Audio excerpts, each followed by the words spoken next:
कड़ी से कड़ी कार्रवाई की जाए और हमारे एग्जाम जल्द से जल्दी कराया जाए। आपका कौन से शिफ्ट में पेपर था? सर मेरा सेकंड 17 को या 18 को। तो जब आपको जब पता चला कि पेपर लीक हो गया है, पेपर देख के आप लोग लौटे थे, तो क्या दिमाग में क्या छाया कि सर दिमाग में क्या चाहिए? बस ये एग्जाम चाहिए हमें, और कुछ नहीं चाहिए, क्योंकि हम लोग बहुत मेरे घर के बगल में डेथ है, तो ये इतना सब कुछ बेचारा बच्चा निकलता है पढ़ाई के लिए। हम लोग 10-10 12-12 घंटे अपनी कोचिंग में, लाइब्रेरी में पूरा घर छोड़ के जाते हैं, पढ़ाई करते हैं, और जो एग्जाम जो पेपर पा जाते हैं वो तो अपना ऐसे ही चला जाता है। हमें कुछ नहीं, हमें एग्जाम चाहिए, क्योंकि हम लोग को ऐसे पे नहीं हो पाएगा। हम लोग ने काफी अच्छा पेपर किया है। अभी एक प्रतिनिधित्व आए थे पुलिस भर्ती की तरफ से, उन्होंने कुछ टीचरों को बोला है कि आप लोग आयोग चलिए, वहाँ पे बात होता है। क्या कहेंगे? कुछ बातें बढ़ रही हैं? वहाँ पर आयोग लेके जाए, हमें चाहे जहाँ लेके जाए, हमें हाई कोर्ट भी लेके जाएंगे, लेकिन हमें एग्जाम चाहिए, हमें कुछ भी हो, हमें एग्जाम चाहिए। और कोई हमें जिस तरीके से टेलीग्राम पर कौड़ियों के भाव से पेपर नाचता रहा, 100 रुपए में, 10 रुपए में, ये सब चीजें मैंने देखी। तो आप लोगों ने जब देखा था तो पुख्ता सबूत है एक तरीके से, फिर क्यों नहीं मान रहा है? सब कुछ मेरे पास, और उनको मानना चाहिए, क्योंकि बच्चों के साथ ये न्याय हो रहा है, अन्याय हो रहा है। न्याय चाहिए हमको, हमें पूरा न्याय चाहिए, हमें कुछ नहीं चाहिए, चाहे गवर्नमेंट कुछ भी करे। सर हमें न्याय चाहिए, क्योंकि हमने इतनी 2-3 साल पढ़ाई करके जो है मेहनत की है, उसके बाद ST दिया है, उसके बाद प्रयागराज में पेपर बिक रहा था। बिना सबूत के छात्र तो इतना इकट्ठा होंगे नहीं, कुछ तो सबूत है। सबके पास है।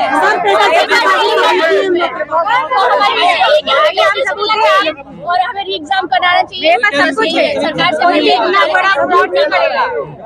और सर हम लोग के सर टीचर बच्चे मतलब 12-12 घंटे मेहनत करे, हमारे टीचर भी हम लोग के लिए परेशान है। क्या उनका मेहनत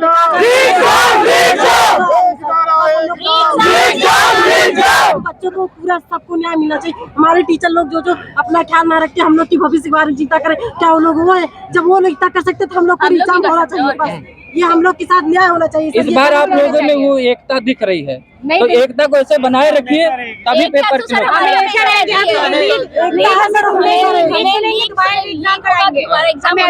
जो छात्र भी घरों पे बैठे हैं, देख रहे हैं, इंतजार कर रहे हैं, उनका क्या कहेंगे?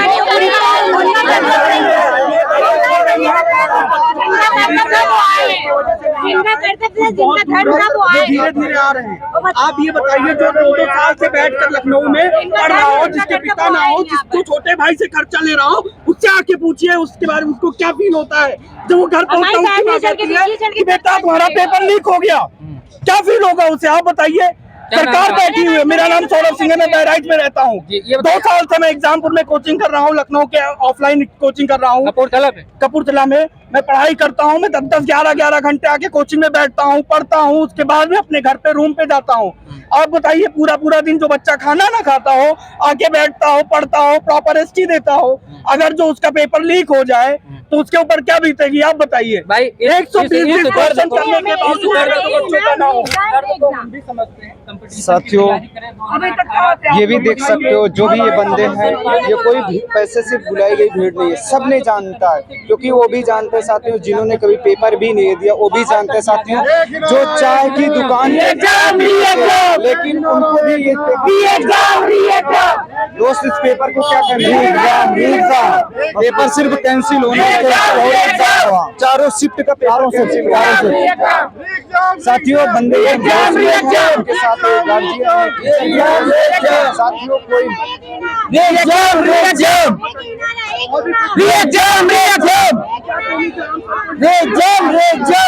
बंदे तो खुद ही बोल रहे हैं, जब तक पेपर कैंसिल करेंगे नहीं तब तक वो हटेंगे नहीं। ये क्लियर विवेक सर खुद बोले कि हम बच्चों के साथ यहीं पे मर जाऊंगा, जब तक पेपर कैंसिल करेंगे नहीं तब तक हम जाएंगे नहीं। क्यों पेपर कैंसिल होना चाहिए, एग्जाम फिर से होना चाहिए यार। हम लोग इतने मेहनत करके पेपर देते हैं और एग्जाम ही कैंसिल होता है यार, कैंसिल होना चाहिए। 2 शिफ्ट में पेपर होते हैं और प्रत्येक शिफ्ट में 12-12 लाख लड़के एग्जाम देते हैं। अगर 2 लाख लड़कों को जो है पेपर मिल गया होगा तब तो 120 प्लस कर गए, 2 लाख भी कर गए, तो 120 नहीं, 148 टच करके आए हैं। 150 क्वेश्चन में से 148 टच करके आए हैं। आंसर है तो वो सीधा 150 करके, जो हम लोग 1.5 साल से पढ़ रहे हैं, 1.5 साल घर छोड़कर पढ़ रहे हैं, उसका क्या होगा? 110 सही करके आओ, हमारा क्या होगा? आपका तो बड़ी मुश्किल हो जाएगा। फिर वही जो नकल वाले वो पाएगा, हम पाएंगे। पेपर कराने होना चाहिए। पेपर तो अपने टाइम से कराते हैं, 17-18 में बोले पेपर करा दिए, लेकिन उनकी व्यवस्था को सीधा सीधा फांसी होनी चाहिए, पकड़ो तुरंत फांसी। नकल माफियाओं के घर पे कब बुलडोजर चलेगा ये तो बताओ। नकल माफियाओं के लिए एक अधिनियम पारित करना चाहिए कि तुरंत फांसी या फिर 10 आजीवन कारावास की सजा देनी चाहिए, ताकि लेकिन पैसे और मंत्री के बल पे नहीं छूटने चाहिए ये जो भ्रष्टाचार है, ताकि आने वाले सब जो हम लोगों का जिंदगी ऐसे ही बर्बाद चल रही है इन्हीं लोगों की वजह से। 4 साल में एक बार भर्ती आएगी, 6 साल हो गए, 2019 में आई थी, 2018-19 लगी, ये 2024 में वैकेंसी दिए, तत्काल पेपर कराए, बोले कि डबल इंजन सरकार है, हम पेपर एकदम साफ सुथरा ढंग से कराएंगे। यहाँ तक कि जो यूपीपीएससी का पेपर होता है वो भी लीक करवा दिए, जो कि आज तक कभी दागी नहीं हुआ था, उसमें धब्बा लगवा दिए। इन लोगों की सरकार ऐसे है। सरकार बहुत खराब है, बिल्कुल अत्याचार। सरकार खराब हो या अच्छी हो, लेकिन जो ये हो रहा है ये सबसे गलत चीज है। कम से कम संचालकों के पास अगर एविडेंस है तो 50 लाख नौजवानों के भविष्य की बात है। हाँ, ये तो है। नौजवान है ना, इस देश का भविष्य होता है, तो कहीं ना कहीं हम डायरेक्ट सरकार और प्रशासन को हिट कर रहे हैं। ठीक है, हमारा सीधा सीधा हम सरकार और प्रशासन को हिट कर रहे हैं, तो सरकार और प्रशासन को हमारी बात सुनना चाहिए, या तो उनको हमारे पास प्रतिनिधिमंडल भेज देना चाहिए 10 लोगों का, या फिर 10 लोग हमें प्रतिनिधिमंडल हमारा बुला लें। पुलिस प्रशासन बीच की कड़ी होती है, कानून व्यवस्था को वो बनाए रखता है, तो हम पूरा कानून का साथ दे रहे हैं। संवैधानिक दायरे में रह के क्या हमें अधिकार नहीं कि हम अपनी बात को रख सके? तो हम रख रहे हैं। इसीलिए अगर हमें लगता है और अगर हम पूरी हिट कर रहे हैं कि सरकार चोर है, तो सरकार को साफ पारदर्शिता के साथ कह देना चाहिए हम चोर नहीं है, जांच करा दीजिए, री एग्जाम करा दीजिए, क्या दिक्कत हो रही है? इसमें तकलीफ क्या है? कोई पहला पेपर आउट नहीं हुआ, टेट का हुआ, सुपर टेट का हुआ, अभी ARO का हुआ, UPSC का हुआ, पेट का हुआ, में कितने कम से कम दसियों पेपर जो उत्तर प्रदेश सरकार में हुए सबके सब आउट हुए। और ये अब की बात 5 लाख या 10 लाख लोगों का भविष्य का बात नहीं है, 50 लाख लोगों के भविष्य की सीधी बात है। तो सरकार कहीं ना कहीं कटघरे में है सीधी।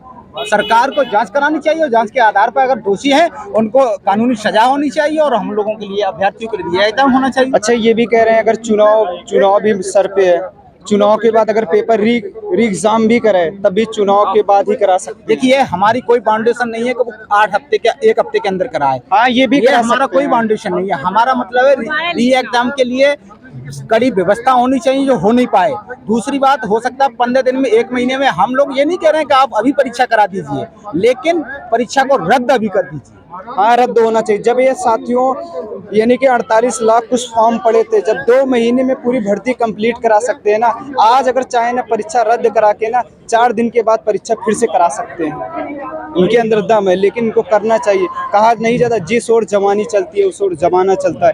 ये सब नौजवान आदमी है, ठीक है, सब युवा हैं, तब भी ये बहुत बन के रखे हुए हैं। जब अग्निवीर की स्कीम लागू हुई थी ना, तो देखे थे ना हर एक चौराहे पे सिर्फ धुआं नजर आ रहा था, लेकिन फिर भी ये बंदे बहुत काबू में हैं, फिर भी बन के हैं, अपने टीचर में है, गार्जियन में, तब भी एकदम अच्छे से धरना प्रदर्शन कर रहे हैं। कोई भी चीज़ पूर्ण नहीं हो रही, सब टीचर के दायरे में है।